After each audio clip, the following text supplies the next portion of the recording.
जब 2008 में एक बहुत बड़ा सम्मेलन हम लोगों ने यहाँ किया था, उसमें लगभग बाघंबरी रोड से लोगों को पैदल आना पड़ा था। इतना बड़ा हमने मंडलीय सम्मेलन किया था, कौशाम्बी, फतेहपुर, इलाहाबाद, प्रतापगढ़, 4 जिलों का किया था।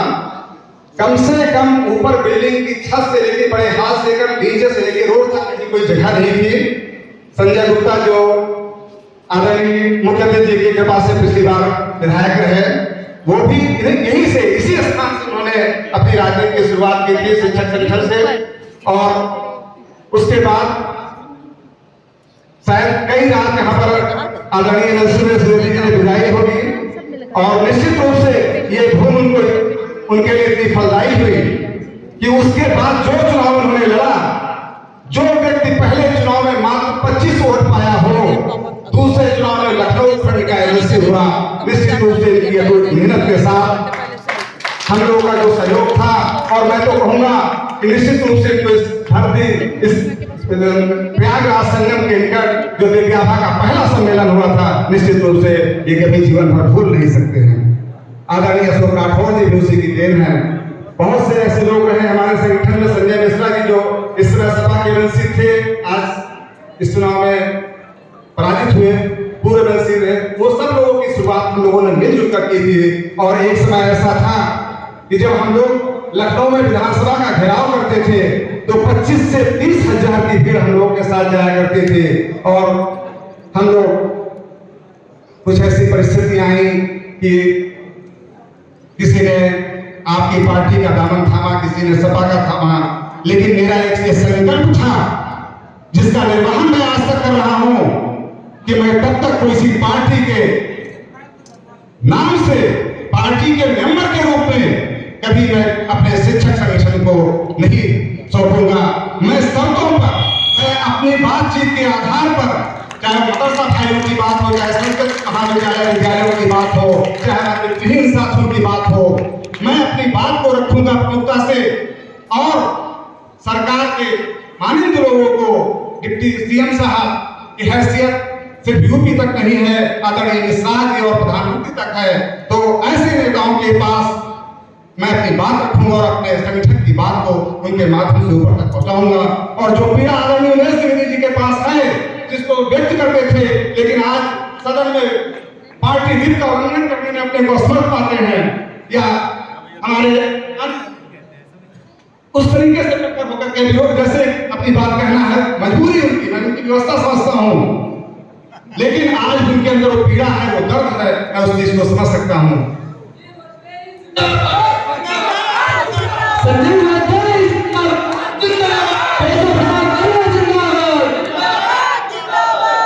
भाइयों, आज मैं गर्व के साथ कह सकता हूं कि आदरणीय मुख्यमंत्री महोदय, आप पूरे 10 जिलों में इस चुनाव के कहीं भी सभा कर लीजिए, आपके विधायक लग जाए, आपके सांसद लग जाए, लेकिन 100% वोटरों को इकट्ठा नहीं कर सकता है। मैंने हाथ जोड़कर कहा था कि कोई भी बीजेपी का पार्टी का कार्यकर्ता हमारी मीटिंग में अगर आएगा तो उधर खड़ा रहेगा या पीछे बैठ जाएगा, सामने वो चेहरे में अब से कोई आ गया होगा, मैं नहीं कह सकता हूं, मैं नहीं पहचानता हूं, लेकिन किसी न किसी रूप में उस शिक्षा से जुड़े हैं। और 95% लोग मैं दावे से कह सकता हूं कि हम वोटर हैं। और सिर्फ इतने ही वोटर नहीं है, एक विद्यालय के 1 या 2 लोग आए हैं, किसी विद्यालय में 22 वोट बने हैं, किसी में 26 वोट बने हैं, और सिर्फ दिव्याभा जिस संस्थान में आप बैठे हैं वहां पर 127 वोट बने हैं।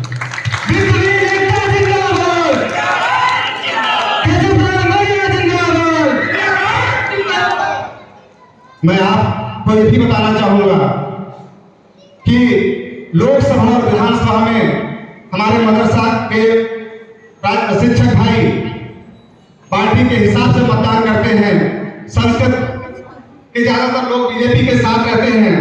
आपके आरएसएस कुशवाहा जी आए कर्मा से, कर्मा के कुशवाहा जी कहाँ हैं? विश्व हिंदू परिषद के लाल बहादुर जी जहां में फंसे भी आ रहे होंगे। ये लोग होते तो मैं सामने खड़ा करके कहता कि शिक्षक और एमएलसी के चुनाव में न भाजपा के हैं, न सपा के हैं, न बसपा के हैं, न कांग्रेस के हैं, ये संजीव वाजपेयी के हैं और संजीव वाजपेयी के हैं। संजीव वाजपेयी जिंदाबाद, जिंदाबाद, जिंदाबाद। माननीय, मैं ये भी बताना चाहता हूं कि यदि आप किसी ऐसे किसी कॉलेजों की बैठक में आते तो ये संख्या दुगनी होगी। मैंने स्पष्ट रूप से कहा कि वही विद्यालय आए जो वोटर बने, जिनका 30 तारीख को हमें काम है। मैं निश्चित रूप से मेरे अंदर एक पीड़ा है इन लोगों के लिए। आज आदरणीय 2012 की बात है, 19 जी हम लोग सब साथ में थे। आदरणीय मुलायम सिंह यादव जी ने शिक्षकों के लिए हम लोग उनसे मिले, उन्होंने कहा कि हम शिक्षकों को अपने घोषणा पत्र में शामिल करते हैं कि मानदेय देंगे। दुर्भाग्य से 2012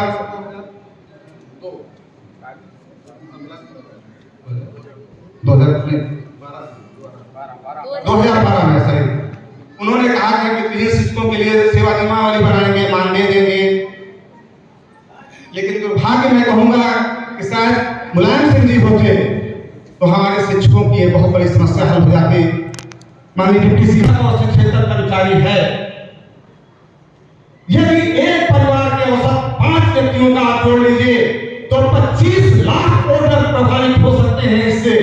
और 75 जिलों में अगर इसको डिवाइड करिए 1/3 तो कितने हजार वोटर, या 402 विधानसभा में करिए तो 402 विधानसभा में अगर 25 लाख से 402 को भाग दीजिए तो कम से कम 5-10 हजार वोट एक विधानसभा में आपके साथ प्लस हो सकते हैं। हम पुरानी बातें थी कि समान कार्य समान वेतन, मैं कहता हूं बिल्कुल मत दीजिए। लेबर जिंदाबाद, केशव प्रसाद जी जिंदाबाद। लेकिन इतना बड़ा पूरे विश्व में कोरोना महामारी का समय है, भिखारियों तक एनजीओ से, आप लोगों के माध्यम से और बड़े लोगों के माध्यम से इतना राशन पहुंचाया गया कि उन लोगों के यहाँ पूरियां सुखाई जाती थी, कच्चा अनाज गल्ला मंडियों में बेचा जाता था। लेकिन समाज के हर वर्ग को आपकी सरकार ने किया, केंद्र सरकार ने किया। जहां पर 25-50 लाख लोगों की बात थी, क्या 2000-5000 रुपए भी उनको नहीं कह सकते? क्या ये आप राजा हैं तो क्या आपकी प्रजा नहीं है? इस पर विचार करना चाहिए सरकार को। आप आज राजा हो, हम सब प्रजा हैं और प्रजा अपने राजा से ही मांगेगी, प्रजा अपने राजा के सामने ही बात करेगी। वो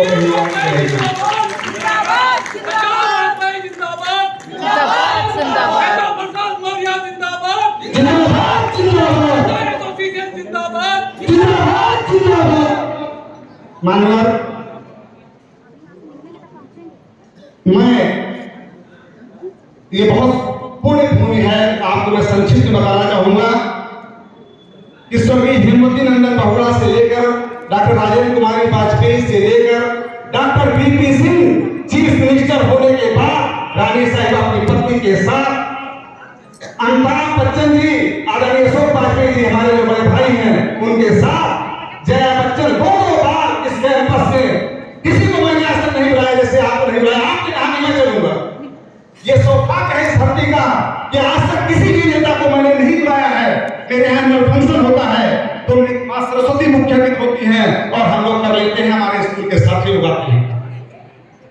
और कमला बहुआ, रीता जोशी तो बड़ी रहती थी, सरोजनी राजनीति सांसद जैसे तमाम लोग, और उसी संख्या में आदरणीय उमेश द्विवेदी जी लोग इस धरती से निकलते हुए आपकी विधान परिषद की विधानसभा की शोभा बढ़ा रहे हैं। मैं सिर्फ इतना कहना चाहता हूं अपने लोगों के लिए कि आप 2000, 4000, 5000, 6000 जो आपके बजट में हो, यदि आपके पास हजारों करोड़ का बजट होता है देश के विकास के लिए, अगर आप देश के मुझे राठौर जी आए तो ऐसे लोगों को ले लेंगे, मात्र 300 करोड़ रुपए एक साल के लिए आप दे दीजिए, हम लोग गणित लगा लेंगे कि कैसे हम सबको मोबिलाइज करते हैं। मात्र 300 करोड़ रुपए एक साल में दे दीजिए, हम अपने हिसाब से कर देंगे। हमें बहुत नहीं चाहिए कि आप हमको 20,000 दीजिए। एक गांव का टीचर अगर वो 3,000 पाता है और आपने 3,000 ही दे दिया उसको, तो 6,200 रुपए पर डे कम से कम वो नरेगा वाले की बराबर तो नहीं पाया, लेकिन कम से कम दाल चावल रोटी सब्जी तो खा सकता है। पहली चीज कि व्यापा में किसी टीचर को मैंने 500 रुपए में रखा और बगल में सरस्वती वालों ने कहा तुमको 525 रुपए देंगे, तो सोचा विपरीत का टीचर को 25 बगले का मामला 25 रुपए वहां ज्यादा मिल रहा है। एमएल कानून ने कहा हम 600 रुपए देंगे, तो एक साल में विद्यालय में 3 बार टीचर मिल जाते हैं। शिक्षा की गुणवत्ता प्रभावित होती है, उसकी क्वालिटी प्रभावित होती है। और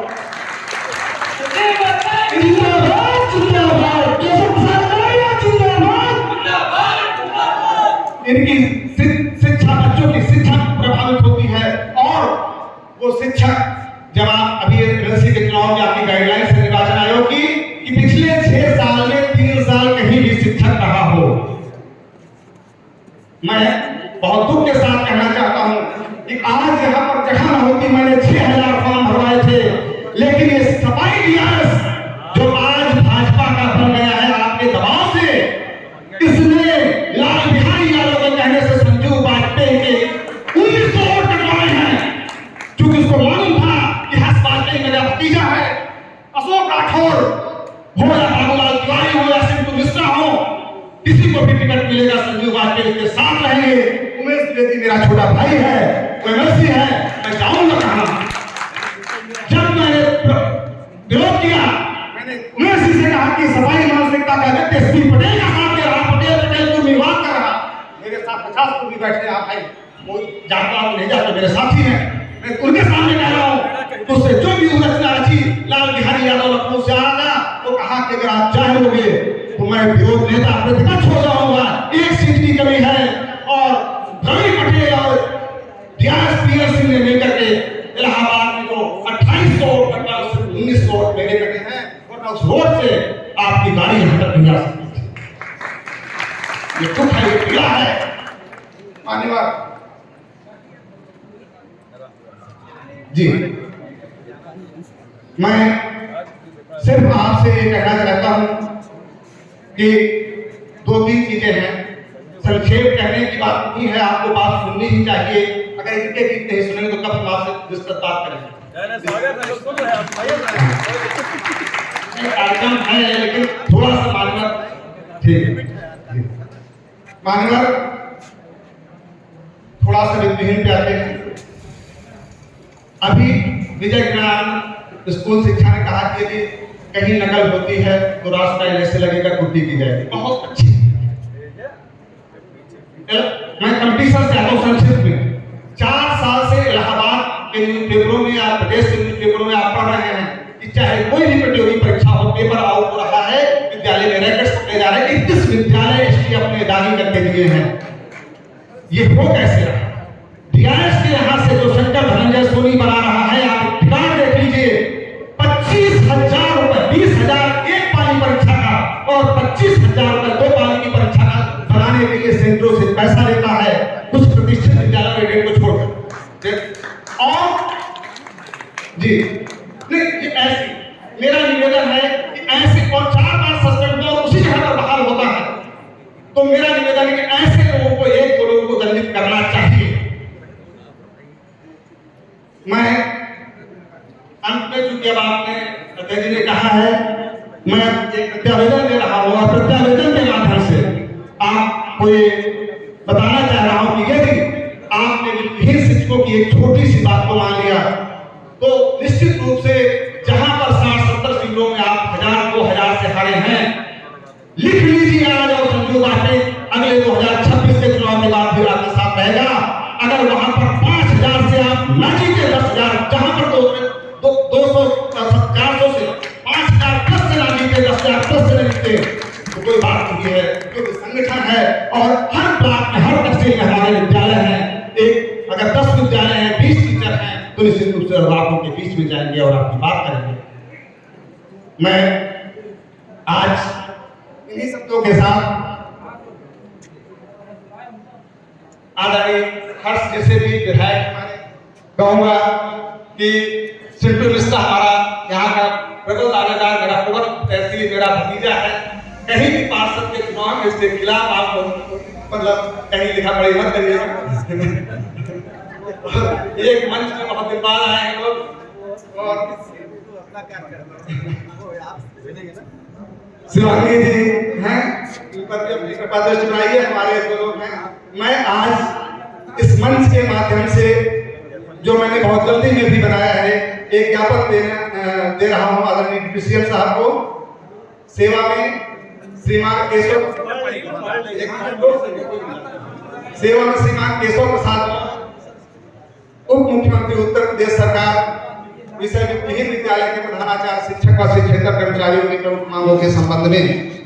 पहला, शिक्षा मौलिक अधिकार में है, अतएव वित्तहीन विद्यालयों में कार्यरत प्रधानाचार्यों, प्रवक्ताओं, शिक्षकों, लिपिकों एवं चतुर्श्रेणी कर्मचारियों को भुखमरी से बचाने हेतु सम्मानजनक मानदेय दिया जाए।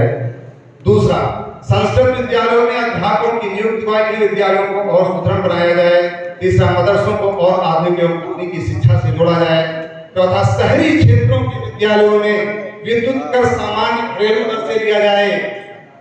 यूपी बोर्ड के विद्यालय में कहीं भी कोई एसी पंखे नहीं होते हैं और होटल और नर्सिंग होम के बराबर यहाँ पर दिया जाता है। 6 घंटे विद्यालय चलता है, इसको सामान्य दर से किया जाए। और पहले तो बड़े लोग पुण्य करते थे, कुआं प्याऊ उगाते थे। हाउस टैक्स को हमने माफ करा दिया था सपा गवर्नमेंट में, मैंने ही कराया था, जल सेवक की शिक्षा मंत्री थे। वाटर टैक्स आज भी 14% के हिसाब से दिया जा रहा है, उस 14% को आप मुक्त कराइए, मुक्त कराइए। इसी शब्दों के साथ यदि आप उपरोक्त मांगों पर गंभीरतापूर्वक विचार करते हैं, अपने केंद्रीय नेतृत्व एवं आदरणीय मुख्यमंत्री जी के सहयोग से इसे लागू करेंगे तो पूरे प्रदेश के करीब 5 लाख शिक्षकों एवं कर्मचारियों परिजनों सहित करीब 25 लाख लोगों को जैसे जोड़ने में सफल हो गए, बल्कि लाखों लोगों के आशीर्वाद से आप मसीहा बनकर।